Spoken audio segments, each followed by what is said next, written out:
नमस्कार दोस्तों, कैसे हैं आप सभी लोग। तो मैं आ गया हूं एक नया लेटेस्ट अपडेट और एक नई वीडियो लेकर आप सबके बीच। तो दोस्तों, क्या मध्य पूर्व एक और बड़े युद्ध की दहलीज पर खड़ा है? क्या ईरान चुपचाप अपनी जमीन के नीचे समुद्र की लहरों के बीच और सत्ता के गलियारों में ऐसी तैयारी कर रहा है जो आने वाले समय में पूरी दुनिया की अर्थव्यवस्था, तेल बाजार और भू राजनीतिक संतुलन को हिला सकती है?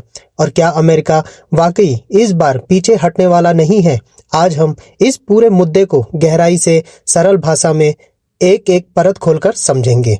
ईरान और अमेरिका के बीच तनाव कोई नया विषय नहीं है, लेकिन हाल ही के महीनों में जो गतिविधियां देखने को मिली हैं, जैसे सैन्य ठिकानों की मजबूती, भूमिगत सुरंगों का विस्तार, नौसैनिक अभ्यासों में तेजी, मिसाइल परीक्षण और राजनीतिक स्तर पर अहम नियुक्तियां, उन्होंने दुनिया का ध्यान फिर से इस क्षेत्र की ओर खींच लिया है। सबसे पहले हमें समझना होगा कि यह तनाव अचानक पैदा नहीं हुआ, बल्कि दशकों पुरानी दुश्मनी की जड़ें इसमें शामिल हैं। 1979 की इस्लामिक क्रांति के बाद ईरान और अमेरिका के संबंध लगातार खराब होते रहे हैं। अमेरिका ने प्रतिबंध लगाए, ईरान ने क्षेत्रीय समूहों को समर्थन दिया और दोनों के बीच अविश्वास गहराता गया। लेकिन वर्तमान स्थिति को समझने के लिए हमें हाल की घटनाओं पर फोकस करना होगा। रिपोर्ट्स के अनुसार ईरान ने अपने कई सैन्य ठिकानों को भूमिगत स्तर पर और अधिक सुरक्षित बनाना शुरू किया है। सैटेलाइट तस्वीरों में सुरंगों का विस्तार, मिसाइल स्टोरेज एरिया की मजबूती और न्यूक्लियर सुविधाओं के आसपास सुरक्षा घेरे बढ़ाने जैसे संकेत दिखाई दिए हैं। इसका सीधा मतलब है कि तेहरान को किसी संभावित हमले की आशंका है। अगर कोई देश अपनी सैन्य संपत्तियों को जमीन के नीचे ले जा रहा है और उन्हें बंकर प्रूफ बना रहा है, तो इसका अर्थ है कि वह भविष्य में बड़े स्तर के हमले की संभावना को गंभीरता से ले रहा है। यह केवल रक्षा नहीं, बल्कि दीर्घकालिक रणनीतिक तैयारी भी हो सकती है। दूसरी ओर ईरान की नौसेना ने हामुर्ज जलडमरू मध्य के आसपास बड़े पैमाने पर अभ्यास किए हैं। यह वही क्षेत्र है जहां से दुनिया का एक बड़ा हिस्सा कच्चा तेल गुजरता है। अगर इस रास्ते में थोड़ी भी बाधा आती है तो तेल की कीमतें आसमान छू सकती हैं। ईरान ने पहले भी संकेत दिया है कि अगर उस पर अत्यधिक दबाव डाला गया तो वह इस जलमार्ग को बंद कर सकता है या कम से कम बाधित कर सकता है। नौसैनिक अभ्यासों में तेज गति वाली boat, drone, anti ship missile और समुद्री माइंस जैसी रणनीतियां शामिल थी। इसका संदेश साफ है, अगर संघर्ष होता है तो ईरान पारंपरिक युद्ध के साथ साथ असममित युद्ध यानी गुरिल्ला स्टाइल समुद्री रणनीति अपनाएगा। अब सवाल उठता है कि अमेरिका क्या कर रहा है? अमेरिका भी मध्य पूर्व में अपनी सैन्य मौजूदगी बढ़ाई है। अतिरिक्त युद्धपोत, फाइटर जेट्स और एयर डिफेंस सिस्टम तैनात किए गए हैं। इसका उद्देश्य दोहरा है। एक तरफ ईरान को यह संदेश देना कि किसी भी आक्रामक कदम का जवाब तुरंत मिलेगा, और दूसरी तरफ अपने सहयोगियों जैसे इजराइल और खाड़ी देशों को सुरक्षा का भरोसा देना। अमेरिका यह भी चाहता है कि ईरान परमाणु कार्यक्रम को सीमित करे, लेकिन वार्ताओं में बार बार रुकावट आ रही है। इस पूरी स्थिति में एक अहम पहलू है ईरान के भीतर सत्ता संतुलन।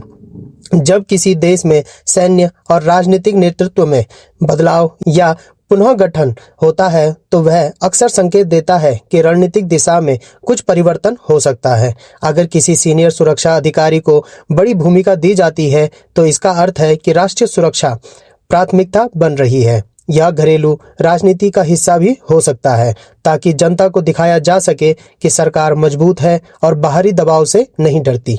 लेकिन हमें यह भी समझना होगा कि युद्ध केवल हथियारों से नहीं, बल्कि अर्थव्यवस्था से भी लड़ा जाता है। ईरान लंबे समय से प्रतिबंधों का सामना कर रहा है।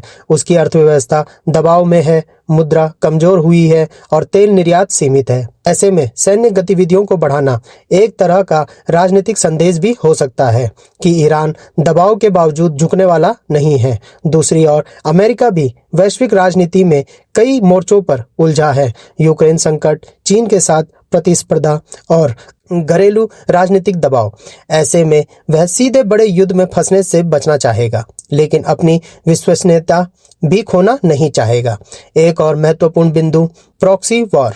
ईरान पर अक्सर आरोप लगाया जाता है कि वह क्षेत्रीय समूहों को समर्थन देता है।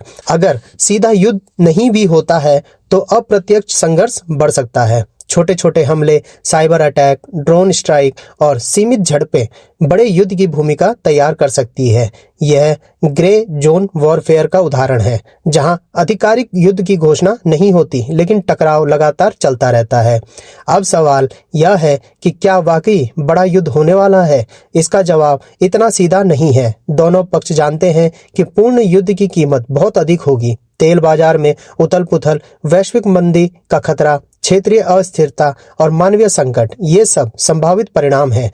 इसीलिए अधिक संभावना यही है कि दोनों पक्ष शक्ति प्रदर्शन करेंगे, लेकिन अंतिम क्षण में बातचीत के लिए दरवाजा खुला रखेंगे। भारत जैसे देश के लिए यह स्थिति बेहद महत्वपूर्ण है। भारत अपनी ऊर्जा जरूरतों का बड़ा हिस्सा आयात करता है। अगर हार्मुज़ जलडम भूमध्य में तनाव बढ़ता है तो तेल की कीमतें बढ़ेंगी और इसका सीधा असर भारत की अर्थव्यवस्था पर पड़ेगा। इसके अलावा खाड़ी देशों में लाखों भारतीय काम करते हैं। किसी भी बड़े संघर्ष का मानवीय और आर्थिक प्रभाव भारत तक पहुंचेगा। अंत में हमें यह समझना होगा कि वर्तमान स्थिति तैयारी और संदेश के बीच संतुलन की है। ईरान अपनी सुरक्षा मजबूत कर रहा है, नौसैनिक अभ्यास कर रहा है और राजनीतिक स्तर पर रणनीतिक नियुक्तियां कर रहा है। अमेरिका अपनी सैन्य ताकत दिखा रहा है और सहयोगियों को आश्वासन कर रहा है। दोनों के बीच अविश्वास गहरा है, लेकिन पूरी तरह युद्ध में कूदना फिलहाल दोनों के हित में नहीं दिखता। फिर भी इतिहास गवाह है कि छोटी चिंगारी भी बड़े विस्फोट में बदल सकती है।